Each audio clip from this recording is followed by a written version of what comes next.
Turbulensi disebabkan oleh pergantian aliran udara yang terjadi secara tiba-tiba. Tapi kamu nggak perlu takut kok, pakai aja teknik visualisasi yang disaranin oleh para pilot. Masukin lap kecil ke wadah berisi jeli. Lalu bayangin lap itu sebagai pesawat dan jelinya sebagai tekanan udara. Kalau tanganmu megangin permukaan jeli, lap itu nggak akan jatuh, tapi cuma bergerak sedikit di dalam jeli. Begitu pesawat mencapai ketinggian jelajah, suara mesin jadi nggak terdengar.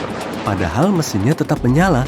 Suara mesin pesawat memang lebih pelan di ketinggian daripada di darat, karena dorongan yang dibutuhkan lebih sedikit. Udara semakin tipis, dan pesawat nggak perlu pakai banyak daya untuk tetap di ketinggian. Kalau pilot tetap pakai pengaturan naik, pesawatnya pasti akan melesat melebihi kecepatan suara, dan para penumpang pasti bakal ketakutan. Lubang kecil yang terdapat di belakang ekor pesawat adalah bagian dari Auxiliary Power Unit.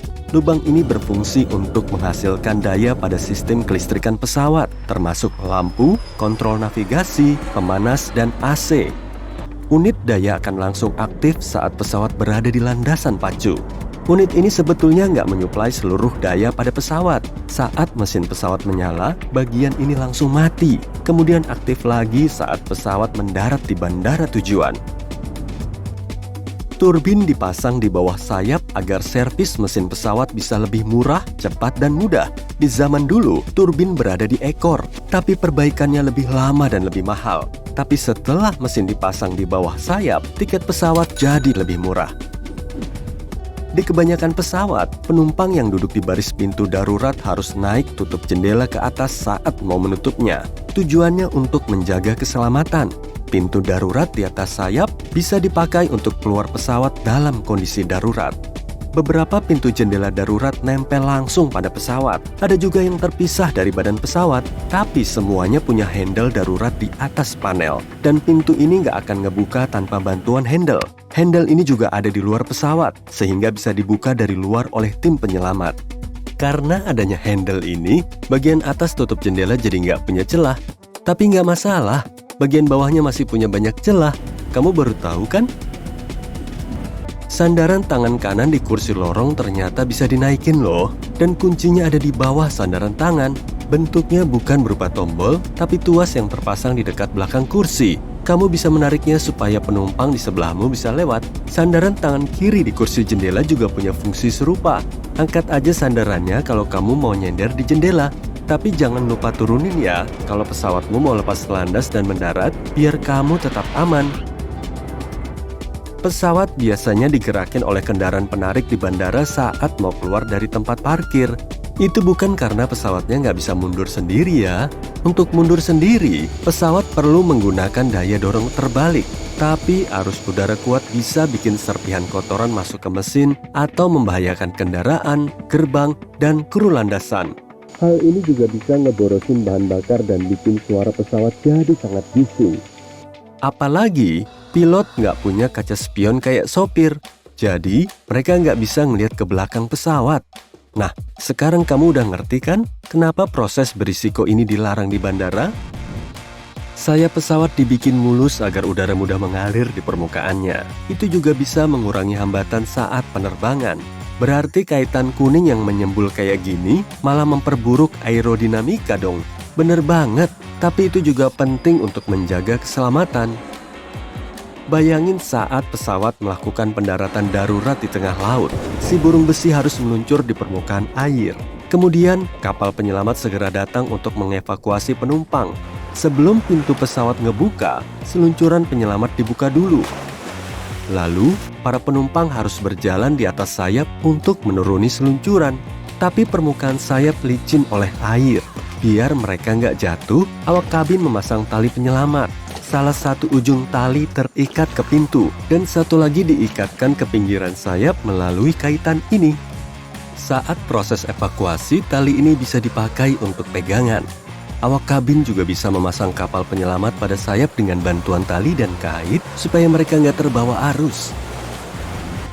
Saat para awak berjalan di atas kabin selama penerbangan, mereka selalu megang rak di atas kursi. Tapi mereka nggak lagi ngecekin tas penumpang kok. Jadi, di sepanjang bagian bawah kompartemen ini ada handle tersembunyi. Awak kabin perlu megang handle ini biar nggak jatuh.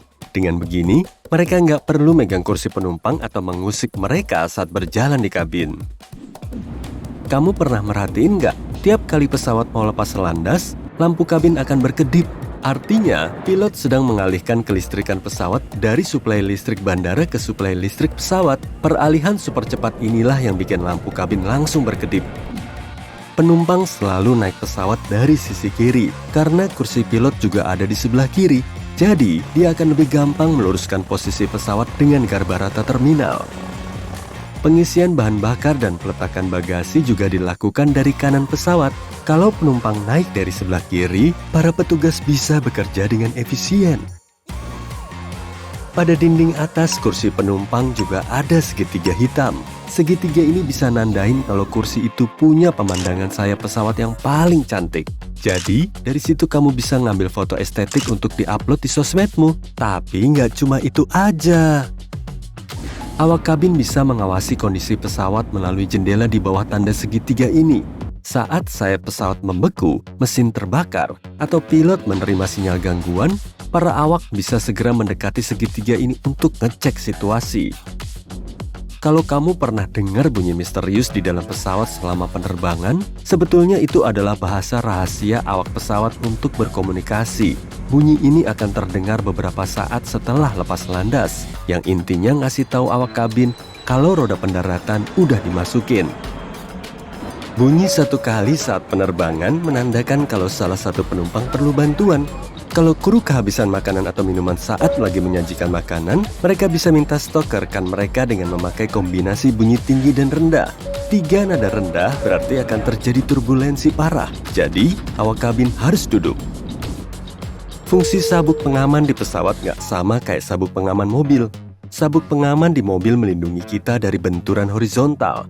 Tapi saat terjadi turbulensi, pesawat berguncang naik turun, dan sabuk pinggang bisa mencegah kita ngebentur langit-langit kabin. Meja lipat, gesper sabuk pengaman, dan handle pintu toilet adalah tempat yang paling disukai bakteri. Saku kursi juga sama aja sih. Kemungkinan di situ ada tisu bekas yang udah dipakai seorang penumpang untuk ngelap ingus atau dahaknya. Saku kursi juga menjadi sarang dari berbagai sampah. Meski sampah udah dibersihin, di dalam saku tetap ada bakteri. Dan penumpang berikutnya bakal jadi sasaran empuk kuman-kuman. Panas ekstrim bisa bikin pesawat nggak bisa terbang.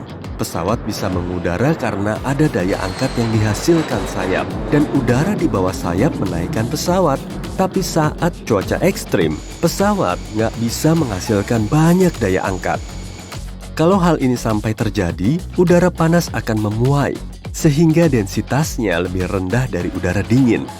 Dengan sedikit daya angkat, pesawat akan sangat kesulitan untuk lepas landas dan mengudara. Peralatan elektronik dan sistem AC juga bisa terganggu dengan adanya panas ekstrim dan kelembapan.